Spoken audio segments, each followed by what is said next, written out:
সঘনাই সংঘাতৰ সৃষ্টি হোৱা আৰু এই সংঘাতৰ অন্ত নপৰা এক অঞ্চল হ'ল দক্ষিণ চীন সাগৰ। এই দক্ষিণ চীন সাগৰ কি কাৰণত বিতৰ্কিত আৰু কি কাৰণত সঘনাই সংঘাতৰ সৃষ্টি হৈ থাকে, এই বিষয়ৰ ওপৰতে ভিডিঅ'টো প্ৰস্তুত কৰা হৈছে।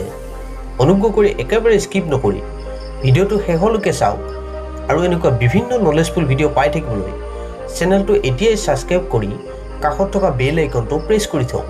So let's explore the full video. দক্ষিণ চীন সাগৰ হ'ল প্ৰশান্ত মহাসাগৰৰ এটা অংশ। এই বিতৰ্কিত সাগৰৰ চাৰিওফালে বিভিন্ন দেশ অৱস্থিত। দেশবিলাক হৈছে ক্ৰমান্বয়ে চীন, Taiwan, Philippines, Brunei, Malaysia, Indonesia, Singapore আৰু ভিয়েটনাম। এই বিতৰ্কিত সাগৰ পৃষ্ঠৰ মুঠ ক্ষেত্ৰফল হৈছে ৩৫ লাখ বৰ্গ কিলোমিটাৰ। ১৯৫৩ চনত মাও ছেতুঙৰ নেতৃত্বত চীনা কমিউনিষ্ট পাৰ্টীয়ে চীনৰ ৯টা ছাইট আগুৰি নিজৰ মানচিত্ৰ নিৰ্মাণ কৰে। ইয়াকে 9 ডেছ লাইন বোলা হয়। চীনে এই 9 ডেছ লাইনৰ মাধ্যমত দক্ষিণ চীন সাগৰৰ প্ৰায় ৯০% অঞ্চল নিজৰ বুলি দাবী কৰি আহিছে। চীনৰ দাবী অনুযায়ী এই অঞ্চল তেওঁলোকৰ এক ঐতিহাসিক অধিকাৰ। কিন্তু চীনৰ এই দাবী অঞ্চলৰ চাৰিসীমাত থকা 5খন দেশ যেনে টাইৱান, মালয়েছিয়া, ফিলিপাইনছ, ব্ৰুনাই আৰু ভিয়েটনামে প্ৰত্যাখ্যান কৰিছিল। ইয়াৰ উপৰিও ফিলিপাইনছৰ মানচিত্ৰত দক্ষিণ চীন সাগৰ বুলি কোনো অঞ্চলে নাই। তেওঁলোকৰ মতে এই অঞ্চলটোৰ নাম হ'ল পশ্চিম ফিলিপাইনছ সাগৰ। জাতিসংঘৰ সমুদ্ৰ আইন অনুসৰি কোনো স্বাধীন ৰাষ্ট্ৰৰ উপকূলীয় অঞ্চলৰ পৰা 12 নটিকেল মাইল পৰ্যন্ত সামুদ্ৰিক অঞ্চল নিজৰ বুলি দাবী কৰিব পাৰে। ইয়াৰ উপৰিও 200 নটিকেল মাইল পৰ্যন্ত অঞ্চলক এক্সক্লুচিভ ইকনমিক জ'ন বুলি ধৰা হয়। এই অঞ্চলত সেই দেশখনে প্ৰাকৃতিক সম্পদ আহৰণ, মৎস্য আহৰণ আৰু কৃত্ৰিম দ্বীপ নিৰ্মাণৰ স্বাধীনতা লাভ কৰে। কিন্তু চীনে মূল ভূখণ্ডৰ পৰা 9 ডেছ লাইন অনুযায়ী 2000 নটিকেল মাইল সামুদ্ৰিক অঞ্চল নিজৰ বুলি দাবী কৰি আহিছে, য'ত আছে অসংখ্য মানৱবিহীন দ্বীপপুঞ্জ। দক্ষিণ চীন সাগৰ বিশ্বৰ অন্যতম ব্যস্ত সামুদ্ৰিক অঞ্চল। এই অঞ্চলক এছিয়া, ইউৰোপ আৰু আফ্ৰিকাৰ লগত যোগাযোগৰ এক সংগমস্থলী বুলি জনা যায়। সেইকাৰণে এই অঞ্চল বাণিজ্যিক আৰু সামৰিক দিশৰ পৰা খুব গুৰুত্বপূৰ্ণ এটা অঞ্চল। সকলোতকৈ আশ্চৰ্যজনক কথা এই যে দক্ষিণ চীন সাগৰৰ পৃষ্ঠতলত আছে প্ৰচুৰ পৰিমাণে তেল আৰু গেছ।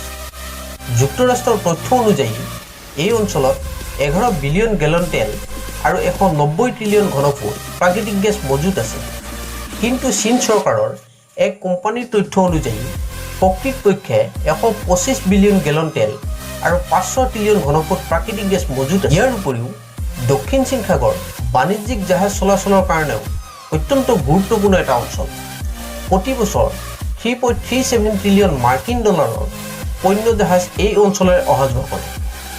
চীনৰ আমদানিকৃত শতকৰা প্ৰায় 80% তেল ইণ্ডোনেছিয়াৰ মালাক্কা প্ৰণালীৰে দক্ষিণ চীন সাগৰ হৈ চীনৰ মূল ভূখণ্ডলৈ আহে। ইয়াৰ উপৰিও বিশ্বৰ শতকৰা 10% মাছ এই অঞ্চলত ধৰা হয়। বিগত 70 বছৰত এই অঞ্চলত কোনো ধৰণৰ সামৰিক কাৰ্যক্ৰম বা যুদ্ধবিগ্ৰহ হোৱা নাছিল। এই অঞ্চলৰ চাৰিসীমাত থকা দেশবিলাকে কূটনৈতিক আলোচনাৰ মাধ্যমেৰে সমস্যাবিলাক সমাধান কৰিছিল। অৱশ্যে সেনাৰ কেম্প বনাবলৈ ভূমিৰ অভাৱৰ কাৰণেই সম্ভৱ ইমান দিনে কোনো সামৰিক কাৰ্যক্ৰম হোৱা নাছিল। কিন্তু চীনত শ্বি জিনপিং ক্ষমতাত অহাৰ পিছত এই চিত্ৰ সম্পূৰ্ণ উল্টা হৈ যায়। 2014 চনৰ পৰা 2015 চনৰ ভিতৰত চীনে মুঠ 7টা কৃত্ৰিম দ্বীপ নিৰ্মাণ কৰে এই অঞ্চলত। দ্বীপকেইটাৰ নাম হ'ল ক্ৰমান্বয়ে নম্বৰ 1 চুবি দ্বীপ, নম্বৰ 2 গেভেন দ্বীপ, নম্বৰ 3 পিচিভ দ্বীপ, নম্বৰ 4 জনছন চাউথ দ্বীপ, নম্বৰ 5 ইউজেফ দ্বীপ, নম্বৰ 6 ফিয়েৰি ক্ৰছ দ্বীপ, নম্বৰ 7 কোৱাৰ্টেৰন দ্বীপ।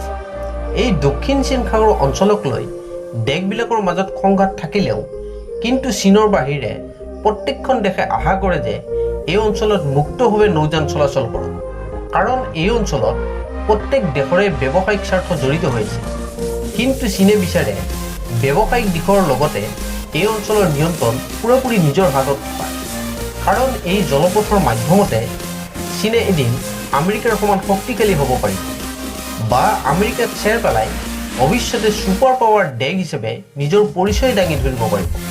এই উদ্দেশ্যেৰে 2013 চনৰ পৰা এতিয়ালৈ প্ৰায় ৩,২০০ একৰ অঞ্চল নিজৰ দখললৈ নিছে ৰঙা চীনে। চীনৰ এই কাৰ্যক বাকী দেশবিলাকে সম্পূৰ্ণৰূপে নিন্দা কৰিছে। আনকি ২০১৩ চনত নেদাৰলেণ্ডৰ দ্য হেগ চহৰত অৱস্থিত আন্তৰ্জাতিক আদালতত এক গোচৰ ৰুজু কৰে ফিলিপাইনছে। এই গোচৰৰ ৰায় হয় ২০১৬ চনত। চীনৰ 9 বেচলাইন আৰু ঐতিহাসিক অধিকাৰৰ দাবী অযৌক্তিক বুলি ৰায় দিয়ে আদালতে। কিন্তু আদালতৰ এই ৰায়ক প্ৰত্যাখ্যান কৰে প্ৰভাৱশালী চীনে। চীনৰ বিৰুদ্ধে সংঘাত সৃষ্টি কৰা দেশবিলাকৰ বন্ধু ৰাষ্ট্ৰ হৈছে আমেৰিকা যুক্তৰাষ্ট্ৰ। বিশেষকৈ টাইৱান আৰু ফিলিপাইনছৰ পক্ষত থাকি দীৰ্ঘদিন ধৰি কাম কৰি আছে আমেৰিকা যুক্তৰাষ্ট্ৰই। সকলোতকৈ ইম্পৰ্টেণ্ট কথা এই যে আমেৰিকা যুক্তৰাষ্ট্ৰৰ বাণিজ্যৰ কাৰণেও এই জলপথ অত্যন্ত গুৰুত্বপূৰ্ণ। সেইকাৰণে এই অঞ্চলত মুক্ত নৌযান চলাচল নিশ্চিত কৰা যুক্তৰাষ্ট্ৰৰ কাৰণে অত্যন্ত প্ৰয়োজন।